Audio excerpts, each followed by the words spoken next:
Hello guys, आ चुके हैं krypton classes से एक और बार। अभी तक आपने मेरे चैनल पे दो वीडियोस देख ली होगी, एक है important dates revision and also आप ये भी देख चुके होंगे कि किस तरीके से मैप वर्क हमें करना है कल के पेपर में। दोनों ही वीडियो अपलोड हो चुकी है क्रिप्टॉन क्लासेस के चैनल पे and now it is a bumper thing जो आपके लिए की जाएगी टॉप 25 क्वेश्चंस जो एक्सपेक्टेड हैं कल के पेपर आने में। बड़े इंपॉर्टेंट क्वेश्चंस हैं, ये क्वेश्चंस आपको आने चाहिए अगर आप कल का पेपर लिखने जा रहे हैं। तो ये क्वेश्चंस टॉप 25 क्वेश्चंस बड़े इंपॉर्टेंट रहेंगे। यही क्वेश्चन आपकी स्क्रीन पर भी डिस्प्ले होते रहेंगे। हमने साइंस में भी ये चीज करी थी, हम सोशल में भी यही चीज करेंगे और हम मैथ्स में भी यही चीज करेंगे। ये वीडियो आप तक पहुंच रही है, प्लस आज रात एक लाइव स्ट्रीम भी है। इन केस दो लाइव स्ट्रीम है, एक बेस्ट प्रेजेंटेशन टिप्स का एंड सेकंड एक ओवरऑल जो हम हिस्ट्री इकोनॉमिक्स का रिवीजन लेंगे, वो एक लाइव स्ट्रीम अलग ही रहने वाली है। तो आप मेक श्योर चैनल को सब्सक्राइब करें and don't forget to press the bell icon ताकि आपको नोटिफिकेशन मिलती रहे। तो मूव करते हैं हम सबसे पहले क्वेश्चन, सबसे पहली चीजों के ऊपर। जो पहला क्वेश्चन है हमारा वो बड़ा सिंपल सा है। क्वेश्चन है explain the impact of globalisation in Indian society. बच्चा लोग ये बड़ा इंपॉर्टेंट है, ये बार बार आते हुए दिखेगा कि what is the impact of globalisation. तो इसके पॉजिटिव इंपैक्ट भी हैं एंड इसी के नेगेटिव इंपैक्ट्स भी हैं।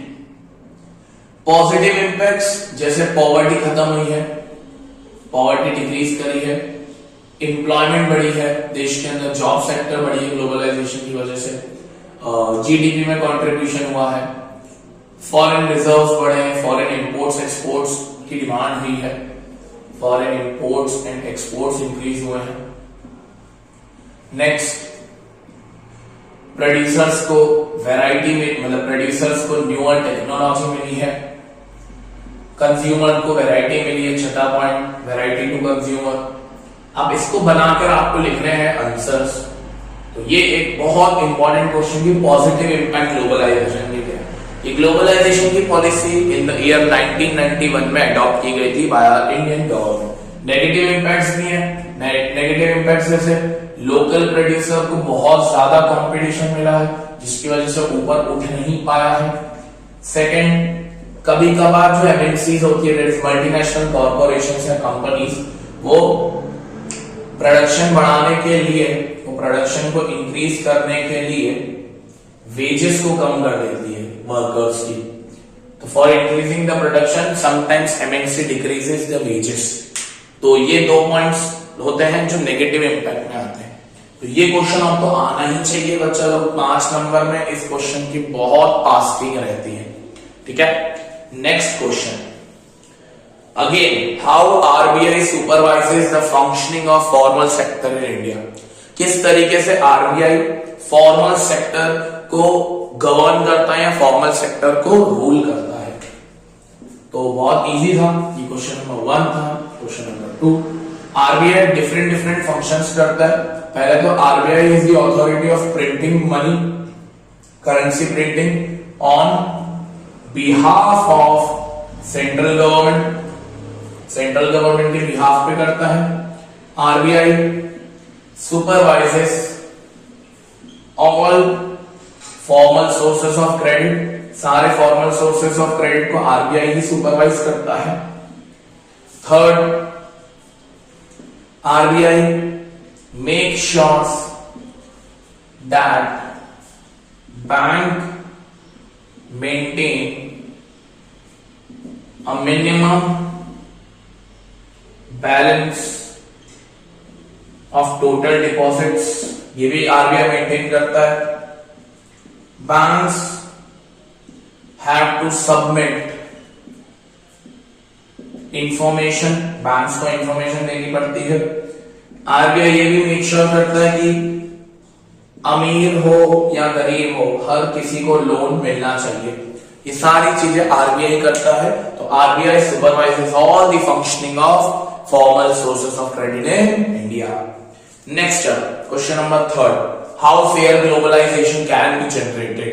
बहुत अच्छा क्वेश्चन है और बहुत अंडररेटेड क्वेश्चन है मेरे अकॉर्डिंग, कि बहुत बच्चे नहीं पढ़ते हैं। फेयर ग्लोबलाइजेशन, देखिए ग्लोबलाइजेशन तो होना अच्छी बात है, बट फेयर ग्लोबलाइजेशन कैसे हो? फेयर यानी कि दोनों कंट्रीज के बीच में जो ट्रेड हो रहा है वो अच्छे से कैसे हो?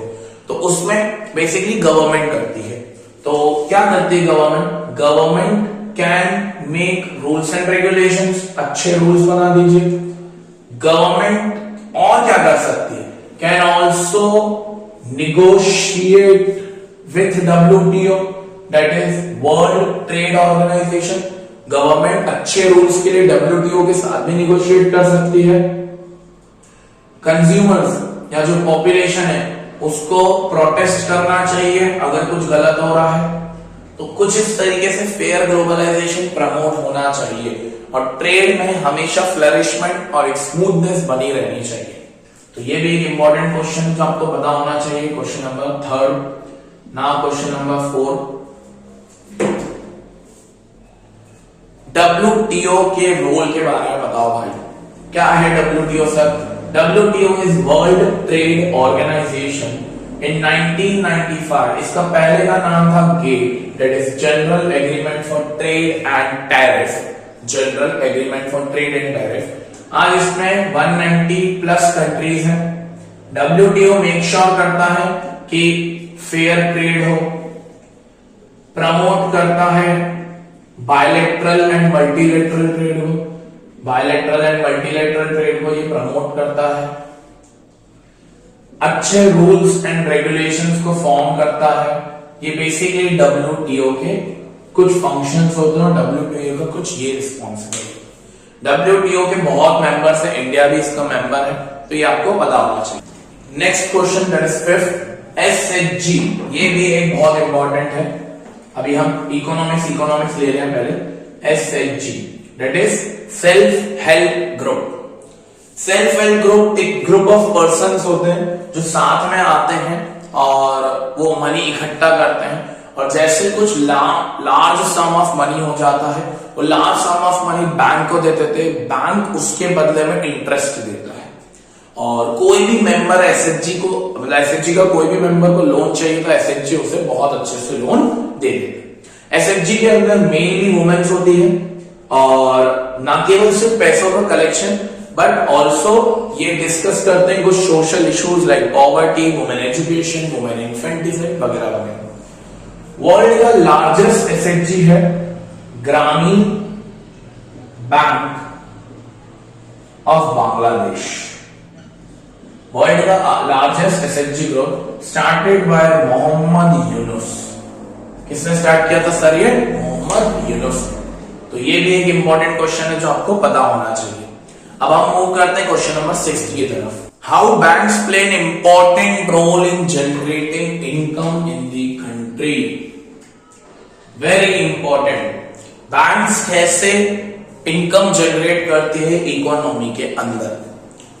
बैंक्स बेसिकली जो होते हैं वो डिपॉजिटर एंड बोरोवर के बीच में लिंक क्रिएट करती है। डिपॉजिटर डिपॉजिट करेगा, बोरोवर बोरो करेगा। इस तरीके से इकोनॉमी के अंदर पैसे का आवन जावन चलता रहता है कि डिपॉजिटर ने कुछ अमाउंट ऑफ मनी इन्वेस्ट किया और फिर वही अमाउंट ऑफ मनी किसी बोरोवर ने लिया, तो इकोनॉमी में ये पैसा चलते जा रहा है, इकोनॉमी जनरेट होते जा रही है। दूसरा, बैंक्स कुछ स्कीम्स प्रोवाइड करती है पीपल को, जिससे नई नई चीजें हो पाती है, जिससे लोग और डिपॉजिट करते हैं बैंक में, एंड देन उस डिपॉजिट को बैंक अच्छे खासे इन्वेस्टमेंट करती है, जिससे फ्यूचर इनकम हो पाती है। बैंक्स जो अपना प्रॉफिट अर्न करती है, वो प्रॉफिट भी इकोनॉमी में इंपॉर्टेंट रह जाता है। बैंक के प्रॉफिट को हम स्प्रेड बोलते हैं। तो ये कुछ चीजें हैं जिससे बैंक इकोनॉमी रूल करती है। Question number 7, how democracy is better form of government when compared with dictatorship or any other form of government? How democracy is a good? कैसे भाई democracy is good? Because democracy provides various rights to people या to citizens, it reduces conflicts between people, it generates dignity of individual and enhances dignity of individual। और इसमें point हो सकता है, it makes decision making an easier and effective process. बहुत बढ़िया decision making होते हैं। तो वो तमाम पॉइंट्स हो सकते हैं जिससे डेमोक्रेसी एक अच्छी मानी जाती है व्हेन कंपेयर टू मोनार्की और डिक्टेटरशिप। मोनार्की और डिक्टेटरशिप में आप डेवलपमेंट इतना नहीं देखते हैं, लोगों का डेवलपमेंट नहीं देखते, इकोनॉमी का डेवलपमेंट तो देखते हैं बट लोगों का डेवलपमेंट नहीं हो पाता। 8, what is the impact of first world war on society? One of the important question. First world war हुआ था 1914 से 1918। हम तो पार्ट ले नहीं रहे थे बट ब्रिटिशर्स ले रहे थे and we were the colonies of British. तो इन्होंने सबसे पहले इनकम टैक्स लॉन्च किया। क्यों लॉन्च किया? ताकि इनका डिफेंस एक्सपेंडिचर बढ़ पाए। ये आपके पास आंसर होना चाहिए, हम शॉर्ट में लिख रहे हैं, आपको पता होना चाहिए। दूसरा, forced recruitment. Forced recruitment was the main thing. गांव से लोगों को उठाते थे और फोर्सफुली मिलिट्री में डाल देते थे, ये फोर्सफुल रिक्रूटमेंट था। प्राइजेस पर वेरी हाई, चीजों के दाम इतने ज्यादा थे कि इन्फ्लेशन हुआ और जिससे 12 से 13 मिलियन पीपल मारे गए ड्यू टू द स्टारवेशन। फिर बाद में महात्मा गांधी जी आते हैं और इसे सही करते हैं। तो impact of first world war. Question number 9 important, how minerals can obtain in different forms? Minerals different form में किस तरीके से पाए जाते हैं? तो 5 तरीके हैं। पहला तरीका है कि वो इग्नियस एंड मेटामॉर्फिक रॉक्स में पाए जाएंगे in the form of veins and lodes. Veins basically तब होता है जब स्मॉल क्वांटिटी में हो और लोड्स तब होते हैं जब लार्ज क्वांटिटी में हो। तो इग्नियस और मेटामॉर्फिक रॉक्स में ऐसे होता है। देन सेडिमेंट्री रॉक्स, ये आपकी बुक में बहुत अच्छे से दिया हुआ है, मिनरल्स के पहले पेज दूसरे पेज पे दिख जाएगा। सेडिमेंट्री रॉक्स में ये आपको दिखेंगे लेयर्स के फॉर्म में, बेड्स के फॉर्म में, जो छोटी छोटी लेयर्स होती है नहीं यहाँ पर। अच्छा, यहां पर पाया जाता है वो होल्स के फॉर्म में, फॉल्ट्स के फॉर्म में, कुछ दरारों की वजह से, इन वजह से। थर्ड, आपको जो देखने को मिलेगा वो दिखेगा एल्यूवियल डिपॉजिट्स के अंदर। एल्यूवियल डिपॉजिट्स के अंदर हम बेसिकली इन्हें प्लेसर डिपॉजिट भी बोलते हैं, ये भी आपको याद होना चाहिए। फिर एक डीप डाउन मिलते हैं, जो डीप डाउन वेदर्ड रॉक होती है, वेदर्ड रॉक में पाए जाते हैं। इसका बहुत प्यारा एग्जांपल है बॉक्साइट, जो एल्यूमिनियम में काम आता है। फिफ्थ, कुछ ओशन में पाए जाते हैं, लाइक सबसे फेमस सॉल्ट, लाइमस्टोन, ये ओशन से पाए जाते हैं क्योंकि वहां का पानी सलाइन रहता है। तो ये आपके कुछ फॉर्म्स हैं जिससे मिनरल पाए जाते हैं। ये एक बहुत इंपॉर्टेंट क्वेश्चन है मिनरल का, 5 नंबर में आ सकता है। इसके और में कंजर्वेशन ऑफ मिनरल्स भी आ सकता है। Question number 10, how effective measures to reform political parties? क्या क्या पॉलिटिकल पार्टीज को रिफॉर्म्स है? पहले तो बताइए चैलेंजेस क्या क्या है। चैलेंजेस हैं lack of internal democracy, this is one of the challenge. Second है डायनेस्टिक सक्सेशन, ये भी आपको पता ही है, हमने कल ही डिस्कस किया लाइव स्ट्रीम में। Third, money and muscle power, ये एक और चीज है। Fourth, lack of meaningful choice. अब इन सबको सही करने के लिए क्या क्या रिफॉर्म्स किए गए हैं पार्टीज द्वारा, वो समझ लेते हैं। पहला किया गया है एंटी डिफेक्शन लॉ, जिसको आपको एक्सप्लेन करना है कि यहां पर अगर कोई पॉलिटिकल लीडर छोड़ के चलेगा तो उसकी सीट ईसीआई ले लेगी, इलेक्शन कमीशन। एफिडेविट, एक कैंडिडेट को जब इलेक्शन में लेना तो उसे एक एफिडेविट फाइल करना पड़ेगा जिसमें उसकी क्रिमिनल कनेक्शंस, असेट्स, लायबिलिटीज हो। Filling of ITR, income tax return आपको भरना पड़ेगा। और भी कुछ सजेशंस आप लिखना चाहें तो लिख सकते हैं। तो ये पहले होता है कि रिफॉर्म्स क्या क्या है पॉलिटिकल पार्टीज को सही करने के लिए। अब मूव करते हैं हम आगे। Why do different people have different goals and the conflicting ones? ये बड़ा इजी सा क्वेश्चन है। Yes, different people have different goals. हर लोगों के अलग अलग गोल्स होते हैं। फॉर एग्जाम्पल, एक गर्ल के लिए एजुकेशन लेना बहुत जरूरी होगा, तो एक बॉय के लिए फाइनेंशियल इंडिपेंडेंस बहुत जरूरी होगी। तो अलग अलग लोगों के अलग अलग डेवलपमेंट गोल्स होते हैं और कभी कभार ये गोल्स कॉन्फ्लिक्टिंग भी हो जाते हैं, झगड़े भी क्रिएट करते हैं। इसका बहुत प्यारा एग्जाम्पल है, बहुत अच्छा क्वेश्चन है, हमेशा आता है। बहुत प्यारा एग्जाम्पल है कि जो गवर्नमेंट है वो चाहती है कि हम डैम्स बिल्ड करें रूरल एरियाज में, बट ये गवर्नमेंट के लिए डेवलपमेंट है, कंट्री का डेवलपमेंट है। डैम से इलेक्ट्रिसिटी जनरेट होगी, बढ़िया से काम होगा, बट वहां के लोग जो रूरल एरियाज में रह रहे होंगे उन्हें माइग्रेट करना पड़ेगा, तो ये उनके लिए डेवलपमेंट नहीं है। ऐसा ही बहुत पहले हुआ था उत्तराखंड में, जब टेहरी डैम बनने वाला था, टेहरी, तो बहुत लोगों ने आंदोलन किए थे कि भैया मत बनाओ। गवर्नमेंट तो बना रही थी, गवर्नमेंट के लिए तो डेवलपमेंट है, बट उनके लिए तो नहीं है ना, माइग्रेट कर जाएंगे। तो दिस इज द थिंग। 12वां बहुत बढ़िया क्वेश्चन आया है, 12वां कल के पेपर में आ सकता है। Informal source can lead to a trap from which recovery is impossible, explain the statement. कभी कभार इनफॉर्मल सोर्स से लोन लेने की वजह से एक इंसान ऐसी कंडीशन में फंस जाता है जहां से रिकवरी पॉसिबल ही नहीं है, जहां से हम रिकवर कर ही नहीं सकते। तो पहली बात तो ये स्टेटमेंट एकदम सही है। क्यों सही है? क्योंकि इनफॉर्मल सोर्स जो होता है उसमें आपको कोई लीगल डॉक्यूमेंटेशंस नहीं होते हैं। नो लीगल डॉक्यूमेंटेशंस जो होते हैं वो इसके अंदर बिल्कुल ही नहीं है। अब मान लो उसको एग्जाम्पल से ही बताना पड़ेगा, तो एग्जाम्पल कैसे आप लिखोगे मैं समझा देता हूं। मान लो एक ए नाम का बंदा है, इस ए नाम के बंदे ने अपने एक रिलेटिव, इसका रिलेटिव है, इससे लोन लिया। फॉर एग्जाम्पल 1 लाख का लोन लिया रूरल एरिया में। इनफॉर्मल सोर्स से रिलेटिव है, कोई पेपर डॉक्यूमेंटेशन नहीं हुआ, तो रिलेटिव ने बोला भाई मुझे कुछ गिरवी तो रख, मुझे कुछ कोलेटरल तो रख। तो उसने बोला मैं अपनी जमीन के पेपर रख रहा हूं, मैं अपने जमीन के पेपर रख रहा हूं, ठीक है। अब ये ए नाम के लोन ने, मतलब ए नाम का जो लोग ए बंदे ने लोन लिया, ये लोन इसलिए लिया ताकि वो फार्मिंग कर पाए।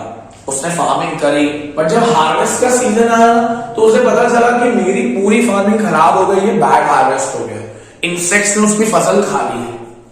तो अब ये सोच में पड़ गया कि यार मेरे पास तो पैसा ही नहीं आया। उसने सोचा था कि मैं बेच के पैसा कमा लूंगा, बट ऐसा तो हो नहीं पाया। तो फिर हार्वेस्ट होने के बाद ये रिलेटिव आया, भाई मेरा पैसा दो और ब्याज सहित दो, इंटरेस्ट भी तो दो। इसने बोला मेरी तो फसल ही खत्म हो गई। तो बोला नहीं तो मैं अपनी तुम्हारी जमीन बेच दूंगा। अब ये बेचारा सोचा मैंने अगर अपनी जमीन बिक गई तो मैं तो फिर मर ही जाऊंगा।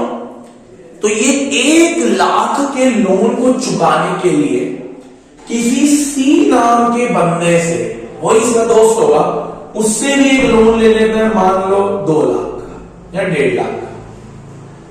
तो सोचो 1 लाख के लोन को चुकाने के लिए उसने एक और लोन ले लिया, मान लो ये 1,10,000 कर दो, एक और लोन ले लिया। अब अगली बार वो फिर करेगा। अब सोचो उसको 2 लोन चुकाने पड़ गए। तो कभी कभार इनफॉर्मल सोर्स में ये चीज हो जाती है कि इंसान ट्रैप में फंस जाता है। बेसिकली इस ट्रैप को बोला जाता है डैट ट्रैप। क्या बोला जाता है? डैट ट्रैप, उधारी का जाल। क्या बोला जाता है? उधारी का जाल। अगर ये फॉर्मल सोर्स से लेता तो इसको मोहलत मिल जाता, टाइम मिल जाता, बट नहीं, अब इसने फॉर्मल सोर्स से नहीं लिया तो ये डैट ट्रैप में फंस गया। तो ये अच्छा क्वेश्चन है, आने के पूरे चांसेस है। Question number 13। क्वेश्चन नंबर 30 हमसे क्या कह रहा है?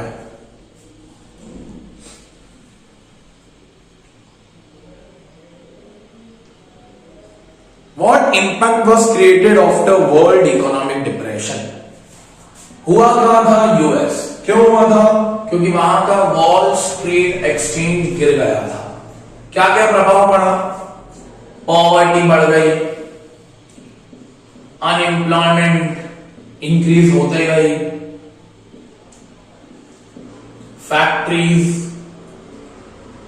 And businesses were shut down, ये सारी चीजें बंद करनी पड़ गई।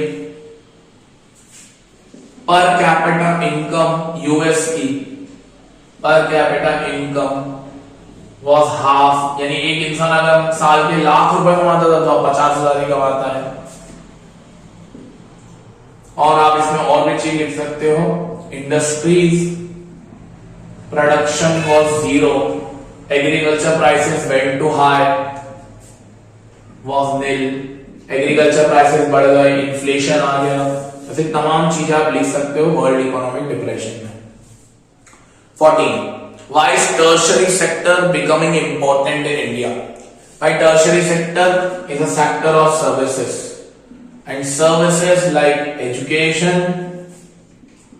health have become very common. बहुत कॉमन हो गई ये वाली सर्विसेज। जैसे जैसे लोगों की पर कैपिटा इनकम बढ़ी है, वैसे वैसे उन्होंने टर्शरी सेक्टर में अपना इन्वेस्टमेंट करना चालू कर दिया है। ये भी एक इंपॉर्टेंट चीज है। एक ऐसा सेक्टर है जो प्राइमरी एंड सेकेंडरी सेक्टर दोनों को साथ लेके चलता है, उनको भी बूस्ट प्रोवाइड किया है इस सेक्टर ने। नेक्स्ट, इस सेक्टर ने थोड़े हद तक पॉवर्टी एंड अनएम्प्लॉयमेंट को खत्म किया है, डिक्रीज किया है। तो ये है टर्शरी सेक्टर का मेन रोल। ठीक है, ये आपको पता होना चाहिए। Question number 15, roadways have an edge over railways, explain the statement. भाई ये क्वेश्चन बहुत फेमस है। टाइप्स ऑफ रोड्स आपको पता होने चाहिए। मैंने टाइप्स ऑफ रोड्स का क्वेश्चन नहीं डाला है। Golden quadrilateral, national highway, state highway, border roads, district roads, वो इजी है ना। बट मेन जो चीज है वो ये है कि how roadways have preceded railways या roadways have edge over railways, explain the statement. बड़ा इंपॉर्टेंट क्वेश्चन। तो इसके तमाम रीजन है। पहला, रोड ट्रांसपोर्ट इज चीपर। जो रोड ट्रांसपोर्ट की कंस्ट्रक्शन कॉस्ट है वो सस्ती है। रेल में भैया प्लेटफॉर्म बनाओ, बोगी बनाओ, इंजन बनाओ, पटरियां डालो, कितनी चीजें, तो बहुत महंगा पड़ जाएगा। Also road provide door to door services. ये क्या प्रोवाइड करते हैं? Door to door services. Third, it is feeder to other transport. Feeder to other transport यानी कि यार अगर तुम्हें रेलवे स्टेशन तक भी जाना है तो जाओगे तो रेल से ही ना। किससे जाओगे? जाओगे तो रेल से ही। Fourth, it can build on heavy terrains.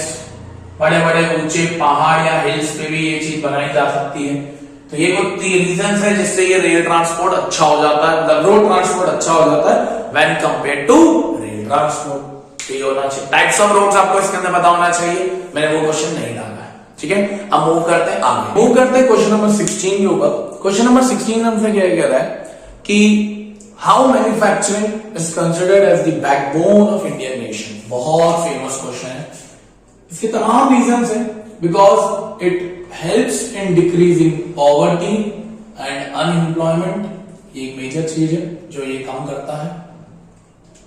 Second, it increases foreign reserves in the country. FR को बहुत इंक्रीज कर देता है खास तक। थर्ड, ये बैकवर्ड एरियाज में इंडस्ट्रीज को लॉन्च करके भी वहां पर इंपॉर्टेंट करता है। बैकवर्ड इंडस्ट्रियल एरियाज में अगर आप जाते हैं तो वहां पर भी ये चीज इंपॉर्टेंट हो जाती है। फोर्थ, जीडीपी में काफी हद तक इसका ग्रोथ हो जाता है। ग्रोथ एंड डेवलपमेंट प्रमोट करता है ये वर्ल्ड के, मतलब सॉरी इंडिया के लेवल की। तो तमाम रीजन है जिसकी वजह से industries are considered as the backbone of nation. Next question आता है, what are the two factors affecting globalisation? Sir पहला फैक्टर है टेक्नोलॉजी, दूसरा फैक्टर है लिबरलाइजेशन। ये आपको एक्सप्लेन करता आना चाहिए। लिबरलाइजेशन बेसिकली क्या होता है बच्चे लोग? Removal of trade barriers. Trade barriers को हटाने को हम क्या बोलते हैं? Liberalisation. It was done in 1991। Next question, आपको ये तो बताइए criteria for national party and state party. National party 6% votes in Lok Sabha और 6% वोट्स जो होने चाहिए वो होने चाहिए असेंबली इलेक्शंस में 4 स्टेट्स में अगर हो। उसके साथ एक नेसेसरी कंडीशन चाहिए 4 seats in Lok Sabha. State party की कंडीशन क्या रहती है यार? स्टेट पार्टी के 6% votes in assembly elections, Vidhan Sabha elections and 2 seats Lok Sabha के अंदर। ये बेसिकली डिसेंट्रलाइजेशन इन इंडिया, ये आपको पता ही होना चाहिए। 1992 के अंदर हुआ, 1/3 सीट्स वुमेन के लिए रिजर्व करी गई, रेगुलर इलेक्शंस करवाए गए, एक स्टेट इलेक्शन कमीशन बनाई गई, some seats were reserved for SC ST OBC, कुछ अमाउंट ऑफ पैसा स्टेट को लोकल के साथ शेयर करना था। तो ये बेसिक क्वेश्चन है डिसेंट्रलाइजेशन के, तो उसको मैं इसलिए भी नहीं ले रहा हूं। क्वेश्चन आता है how the print culture created French revolution. Basically print culture की वजह से Louis Blanc, Jean Jacques Rousseau, Montesquieu, इन्होंने सबने एनलाइटमेंट थिंकर्स ने अपनी बुक्स लिखना चालू करी और इस बुक से लोग रैशनल थिंकर्स बने। एनलाइटमेंट थिंकर्स की वजह से बुक्स लिखना चालू हुई और ये बुक्स बेसिकली लोगों को लिबरल बनाती थी, रैशनल बनाती थी और उन्हें एक अच्छा थिंकर बनाती थी। Second, print created a new dialogue of debate. French ने एक डिबेट का नया डायलॉग क्रिएट किया। Third, many more printers wrote about women, जैसे इसमें जॉर्ज एलॉयड आ गई, ब्रिंग सिस्टर्स आ गई। ये बेसिकली चीज थी जो आपको पता होनी चाहिए।